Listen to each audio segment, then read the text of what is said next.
বৰপেটা জিলাৰ চেঙাত ফুটবল প্ৰতিযোগিতাৰ চূড়ান্ত খেল বামুণীপৰি মূলাঘাট মিলন সংঘ বনাম মুকলমুৱা। চেঙা আঞ্চলিক ক্ৰীড়া সন্থা ফুটবল প্ৰশিক্ষণ কেন্দ্ৰৰ সৌজন্যত প্ৰাইজমণি ফুটবল প্ৰতিযোগিতা চেঙা বেছিক খেলপথাৰত হয়।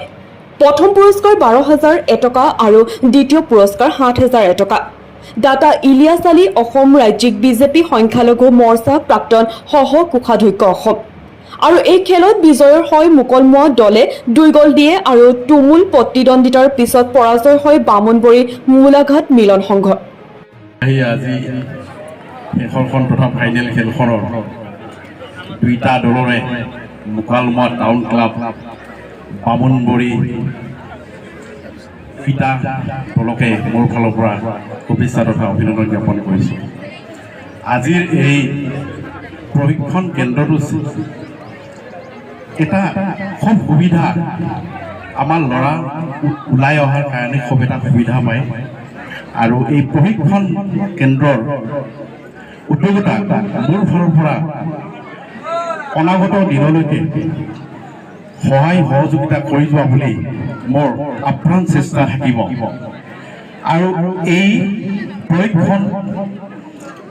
প্ৰশিক্ষণপ্ৰাপ্ত যি ল'ৰা আমাৰ ইয়াত প্ৰশিক্ষণ লৈ আছে আৰু ল'ব, ইয়াৰ পৰা এজন ভাল সুদক্ষ অসম তথা ভাৰতবৰ্ষত গোটেই ভাল খেলুৱৈ যাতে ওলাই বুলি মোৰ আশা।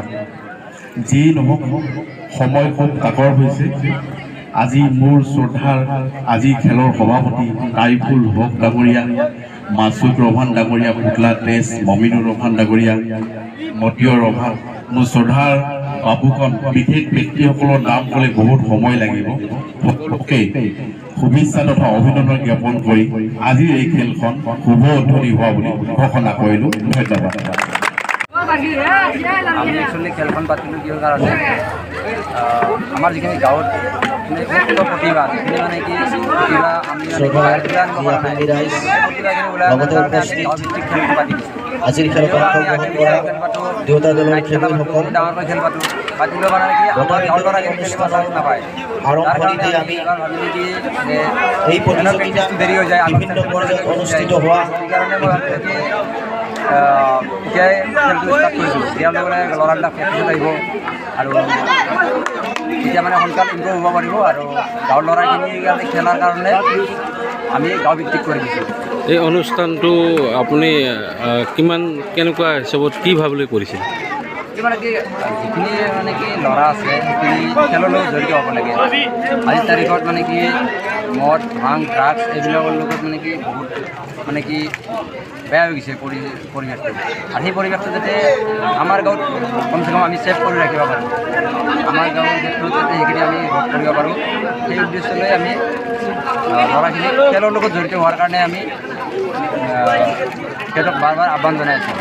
কাৰণ আজিৰ ডেটত শিক্ষা আৰু ক্ৰীড়া এই দুটা বস্তুৱে মেইন। যদি শিক্ষা আৰু ক্ৰীড়া ইয়াৰে কোনোবা এটাও যদি কম থাকে, হয়তো ক'ৰবাত না ক'ৰবাত কেতিয়াবা থমকি যাব লগা হৈ যায়। ইয়াত প্ৰশিক্ষণ বাহিৰৰ পৰা আনি দিয়া হয় নেকি?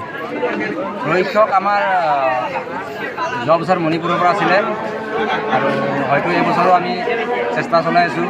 আমাৰ গাঁৱৰো আছে, গাঁৱৰ আমাৰ ভাল খেলুৱৈ, প্ৰাক্তন খেলুৱৈ আজি তাৰিখতো খেলি আছে লাৰা।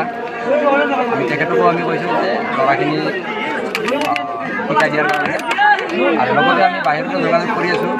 এইবাৰ আহিবনে নাই? নিশ্চয় আহিব, আমি যোগাযোগ কৰিছোঁ। আৰু এই খেলখনৰ পিছে পিছে আমি হয়তো ৰবিবাৰৰ পৰা নেক্সট প্ৰশিক্ষণৰ কাম আমি আৰম্ভ কৰিম। চেঙাৰ পৰা জাকিৰ জামানৰ ৰিপৰ্ট, নিউজ 24 NE।